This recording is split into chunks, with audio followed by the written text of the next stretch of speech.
La réussite de cette visite des experts examinateurs est un enjeu majeur pour la Côte d'Ivoire, car les résultats de ce processus d'examen traduiront les niveaux d'engagement du pays dans la lutte contre le crime et la corruption.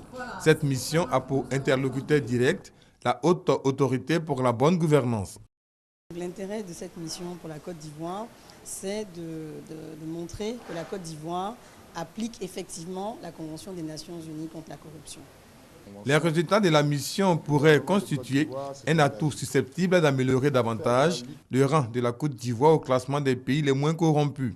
Selon les chiffres de l'organisation non gouvernementale Transparency International, le pays est passé du 146e rang en 2010 au 115e en 2014. Face au caractère préoccupant du phénomène, la Côte d'Ivoire a déjà signé la Convention de l'ONU contre la corruption. Parallèlement à la ratification de cette convention, le gouvernement de Côte d'Ivoire s'est engagé à faire de la lutte contre la corruption un axe fort de sa politique de développement, lequel a conduit à la mise en place d'un dispositif juridique national de lutte contre la corruption.